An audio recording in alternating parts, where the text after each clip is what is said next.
Hello friend, आप सभी का स्वागत है आपके यूट्यूब चैनल कैंड एजुकेशन में।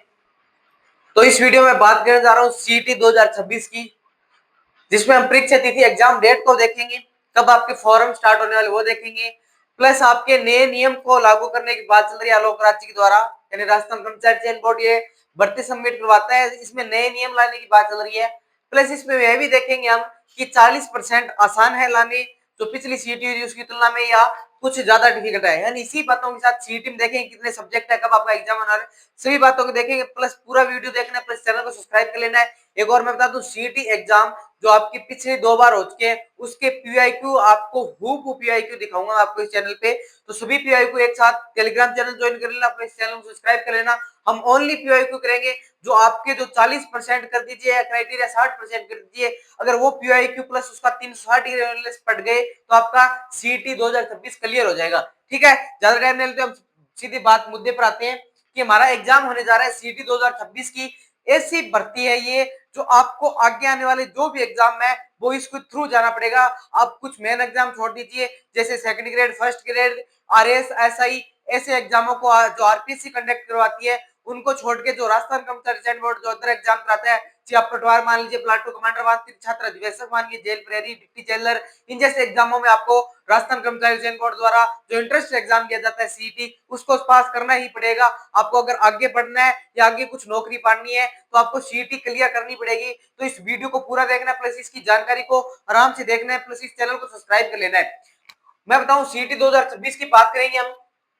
फिक्स तिथि की बात करूं तो आपके पास, आपको पता है कि सीईटी दो प्रकार की होती है, एक 12th बेस पर, एक ग्रेजुएशन बेस पर। तो हम बात करेंगे इस स्नातक स्तर पर यानी ग्रेजुएशन बेस पर, जिसके पास डिग्री है, बीए, बीकॉम, बीटी, बीटेक कुछ भी हो, उसके लिए जो एग्जाम डेट रखी गई है वो भी बात करेंगे। न्यू स्तर की 12th स्तर की वो भी देखेंगे, कब एग्जाम डेट रहने वाली है, नेगेटिव मार्किंग होगी या नहीं होगी वो भी देखेंगे, 40% लाना आसान है या नहीं वो भी देखेंगे।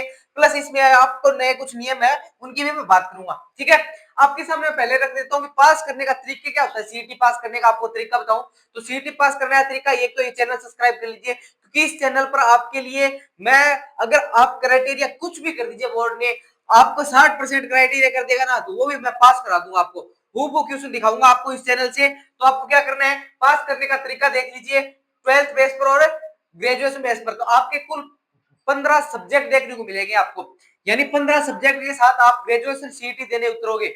और जो आपके 12th बेस पे है उस पे आपको ओनली 2 सब्जेक्ट देखने को नहीं मिलेंगे। कौन से सब्जेक्ट, भारतीय इतिहास सब्जेक्ट नहीं मिलेगा आपको देखने को, जिसमें मॉडर्न हिस्ट्री कहते हैं, वो नहीं मिलेगी।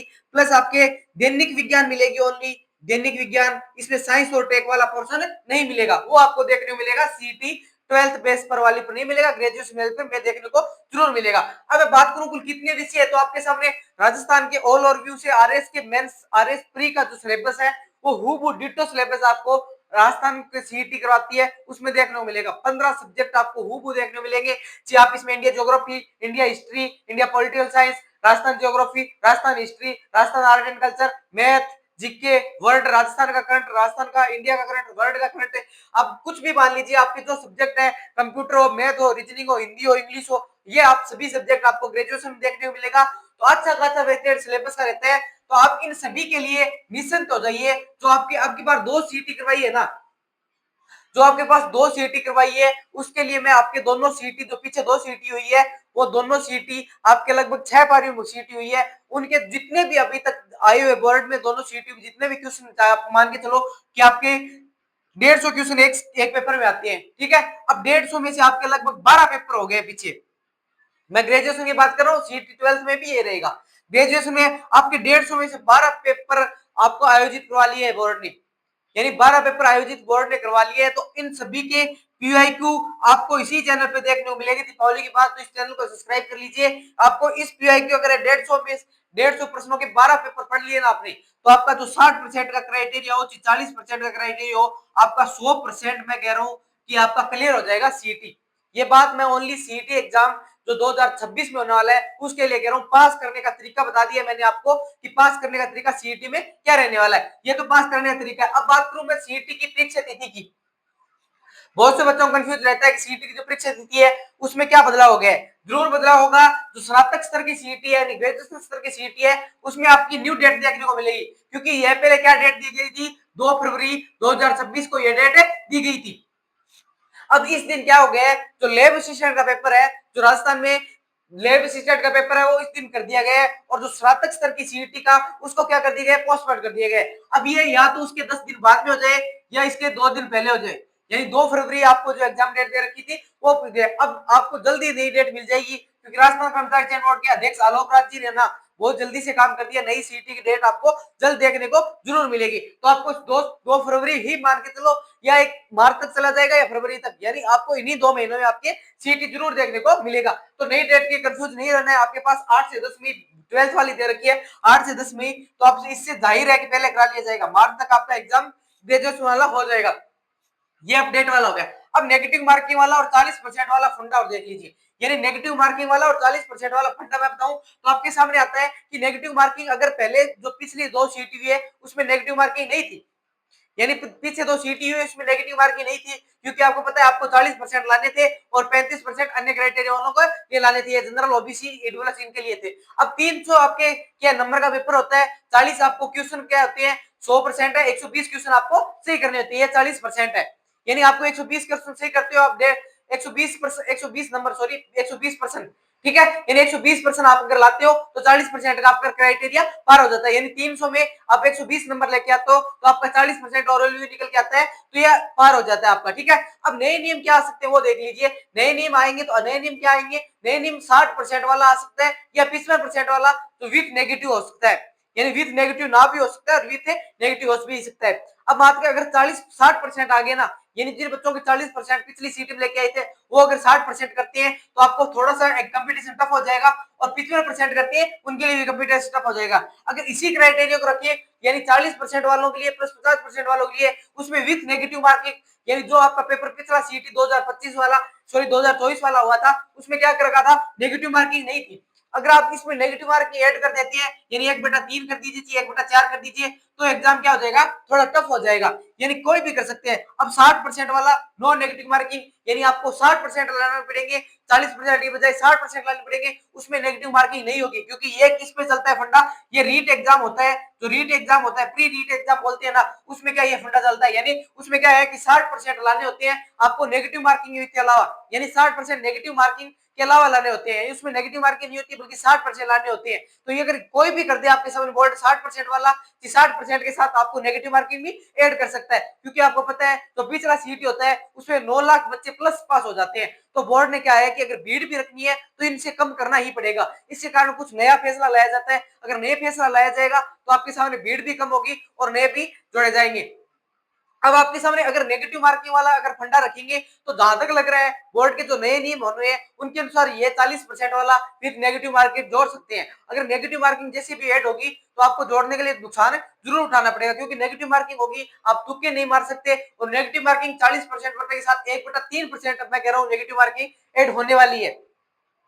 अगर नेगेटिव मार्किंग 1/3 40% के साथ होगी तो आपके लिए थोड़ा सा डिफिकल्ट हो जाएगा एग्जाम पास करना, क्योंकि नेगेटिव मार्किंग आपको बहुत पीछे ले जाती है, और नेगेटिव मार्किंग बहुत पीछे ले जाने के कारण ये जहां तक हो सकता है 40% वाले क्राइटेरिया रखेंगे और नेगेटिव मार्किंग ऐड कर देंगे इसमें, तो 1/3 नेगेटिव मार्किंग करेंगे तो आपका कंपटीशन बहुत कम हो जाएगा। जो बच्चे 9 लाख पीछे पास करके आए ना वो इस सीटी में लगभग 4 लाख पे आगे स्पीड जाएंगे। तो नेगेटिव मार्किंग अगर होती है, अगर नेगेटिव मार्किंग नहीं होती है, 60% सीधा किया जाता है, तो भी आपके लिए मैं एकदम शुभ रामबाण इलाज लेकर आपके लिए सामने पीयूआई की सीरीज लेके आ रहा हूँ, जिसमें हम देखेंगे आपके सामने जो 12 पेपर हुए हैं, दोनों सीटी हुई है, उसमें मैं कह रहा हूँ अगर आप 150 में से 12 इंटू करोगे तो बहुत से पर्सन आपको देखने को मिलेंगे, लगभग 1500 प्लस पर्सन जाएंगे। तो आपको आराम से इसको पीयूआई की सीरीज को देखना है, जिसमें हिंदी, कंप्यूटर साइंस, मैथ, आपको India history, India Rajasthan geography, India polity, Rajasthan polity, और मैं आपको बता दूं कि हम पॉलिटी का पॉलिटी स्पेशल पॉलिटी लेके आ रहे हैं, जिसमें आपके लगभग 15 क्वेश्चन देखने को मिलेंगे एक पेपर में। सीईटी के कोई सा पेपर उठा लेना,